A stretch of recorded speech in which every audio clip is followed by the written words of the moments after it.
Salve, salve tricolores, sejam bem-vindos a mais um vídeo aqui do canal. E se você é novo por aqui, não esqueça de se inscrever aí embaixo, deixar o like e também me seguir lá no Instagram, AlemãoSPFC. E agora sem enrolar, vamos pro vídeo de hoje, desejando uma excelente quarta-feira, que Deus abençoe o nosso dia, São Paulinos e São Paulinas. E já vamos começar com uma novidade excelente, o São Paulo venceu a concorrência contra a equipe do Palmeiras e contratou o novo Martinelli. Esse moleque foi descoberto pelos mesmos olheiros que descobriram Gabriel Martinelli lá na época e segundo toda essa rapaziada que está acompanhando o crescimento dele, ele tem os mesmos potenciais do Gabriel Martinelli de alcançar aí altos níveis. Vale lembrar que o Martinelli hoje é um dos principais atacantes da equipe do Arsenal, que é o vice-líder da Premier League, está nas quartas de final da Champions League e é o Arsenal, né, rapaziada? Uma das maiores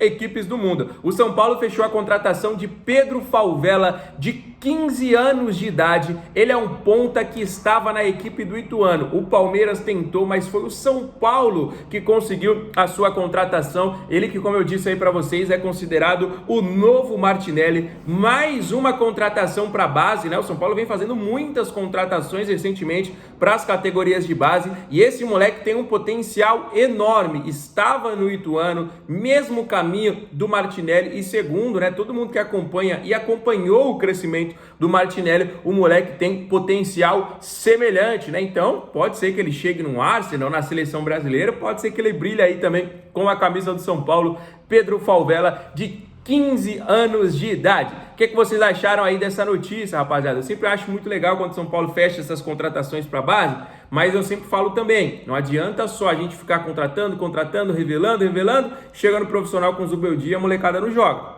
Então, tem tudo isso aí. Mas, muito boa a contratação. Deixa aí nos comentários a sua opinião.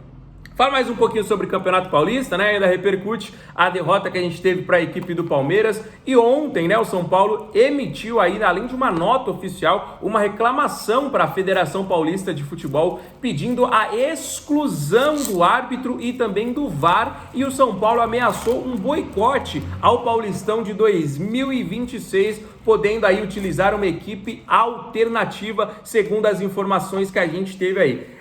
É difícil, né, rapaziada? É difícil a gente perder o jogo da maneira como que a gente perdeu. Eu acho que sim, a gente tem que entrar com reclamações à Federação Paulista.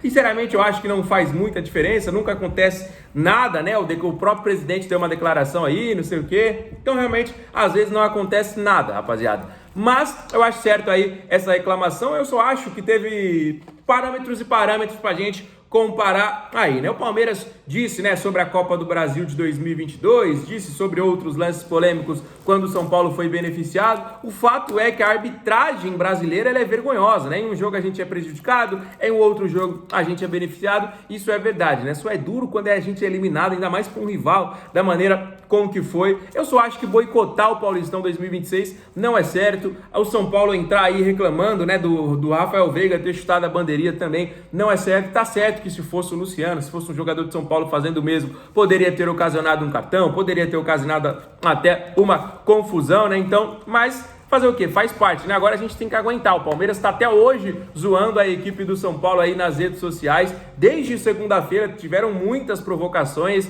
Teve segunda, teve terça, hoje, né, quarta-feira, 2 dias após o jogo, o Palmeiras lançou os bastidores aí, acompanhei nas redes sociais com mais provocação, falando que não saiu em um horário nobre. Então, isso faz parte do futebol, essas provocações fazem parte, né? Quando a gente ganha, a gente zoa, então quando a gente perde, a gente tem que aguentar aí essas zoeiras. Como eu disse pra vocês, só é dolorido a maneira com que aconteceu, aquele pênalti inexistente, né? Mas fazer o que, rapaziada? Agora de cabeça mais fria, faz parte, já passou o Campeonato Paulista. Infelizmente não terá a nossa presença na final, vai ter um derby aí, né, entre Palmeiras e Corinthians e Palmeiras, o jogo de volta, mas mais uma vez aí falando, eu acho que a solicitação de punição do árbitro, do VAR principalmente, eu acho 100% favorável, mas boicote ao Paulista, né, na próxima temporada eu já não sou muito favorável, não acho que seja uma grande ideia, né, até porque é um campeonato importantíssimo pra gente, a gente busca sim o título, né, não é considerado paulistinha pra gente, a gente busca sim ser campeão, a gente busca com todas as forças aí um troféu, a gente lota o estádio do Morumbi, então eu não sou favorável a esse boicote, já deixando claro aqui a minha opinião. Quero saber de vocês aí, o que vocês acham sobre esta informação. São Paulo que jogou na segunda, folgou na terça e hoje se reapresentou, mas com um jogador aí sentindo ainda, né? Vocês lembram que no clássico o Alan Franco saiu, né, com dores no braço esquerdo, ele acabou tendo um trauma, está neste momento utilizando uma tipoia e já iniciou o tratamento no centro de treinamento São Paulino, tá bom? Um jogador que jogou muita bola, mas infelizmente teve esse probleminha, teve que ser substituído, tá utilizando aí uma proteção no braço e agora inicia o tratamento. Mas como o próximo jogo do São Paulo é só lá no dia 30, então a expectativa é de que sim, o jogador esteja à disposição. O São Paulo que agora, né, vai ficar muitos dias sem entrar em campo, folgou na terça, treina quarta, quinta e sexta. A expectativa é de que no fim de semana os jogadores folguem, né? E aí se representem novamente na próxima semana em preparação ao Campeonato Brasileiro. Alguns clubes ainda têm outros jogos, como por exemplo hoje ainda tem Libertadores para o Corinthians, amanhã tem Libertadores para o Bahia, tem Copa do Brasil para muitas equipes ainda, né? Jogando a segunda fase. Vale destacar que o São Paulo só entra na terceira fase, né? Já tivemos muitos jogos na primeira fase, está tendo, né? Ontem teve jogo, hoje vai ter, amanhã vai ter jogos da segunda fase da Copa do Brasil e quem está nas finais dos seus campeonatos estaduais ainda segue jogando. Enquanto isso, São Paulo, Santos, outras equipes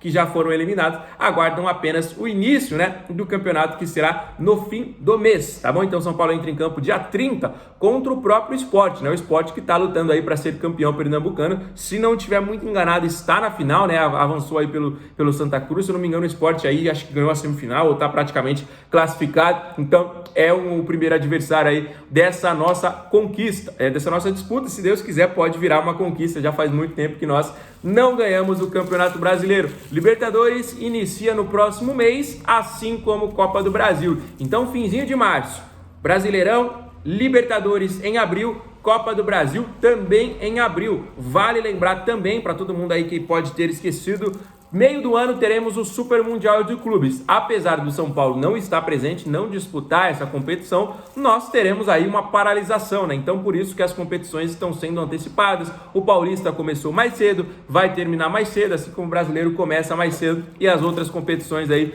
pelo que eu acompanho, segue seu parâmetro normal. Copa do Brasil e Libertadores já iniciaram, mas como o São Paulo não está nessas fases aí preliminares, São Paulo só começa aí a disputá-las no mês de abril. Vamos falar um pouquinho agora sobre permanência de Zubeldia, né? Muita gente tava falando, né, Alemão? Se São Paulo perder para o Palmeiras for eliminado, o Zubeldia cai. Mas, como foi um jogo igual, como a polêmica da noite foi a arbitragem, não sobre como o São Paulo jogou mal, sobre como o Palmeiras dominou a gente, o Zubeldia permanece. Já teve aí aval do Belmonte, teve aval aí também do Júlio Casares, e o treinador argentino fica, apesar de uma crise meio instaurada ali no meio do Campeonato Paulistão, quando a gente não ganhou os jogos da Inter de Limeira, com todo respeito, né, mas de equipes como o Velo Clube, o São Paulo acabou aí se transformando num time apático, um time que não jogava muito bem, um time que apresentava um mau futebol, mas como o São Paulo apresentou melhoras, jogou bem contra o Palmeiras, apesar de não ter tido grandes chances, o Zubeldia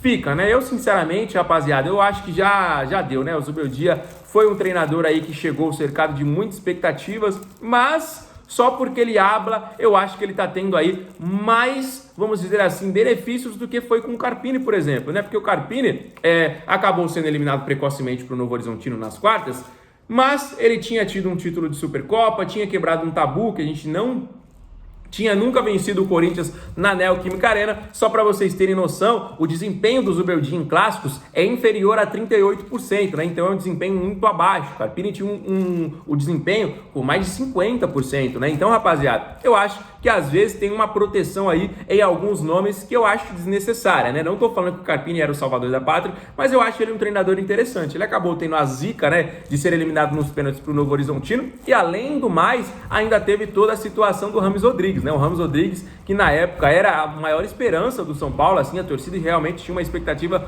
muito alta em relação a ele, mas como o jogador não tinha oportunidade, não jogava, a torcida acabou pegando E esse um aí acabou sendo o Thiago Carpini, que hoje para mim faz um excelente trabalho no Vitória, né? Que era um dos cotados a rebaixamento, conseguiu ali uma vaga na Sul-Americana, voltando uma competição internacional depois de muitos anos para a equipe deles e além do mais de ter feito aí excelentes trabalhos em outras equipes, tá bom, galera? Então, a princípio, o Zubeldia fica pelo menos até abril, né? Já que só teremos jogos aí no fim do mês, então o Zubeldia fica pelo menos até o próximo mês aí, comandando a equipe do São Paulo, tá bom? Então, se você for novo aqui no canal, não esqueça de dar aquela moral pra gente, se inscrevendo. Todo mundo que nos acompanha até aqui, deixa o like e os comentários com os assuntos que a gente falou. Fechado? Fique com Deus, um abraço e valeu!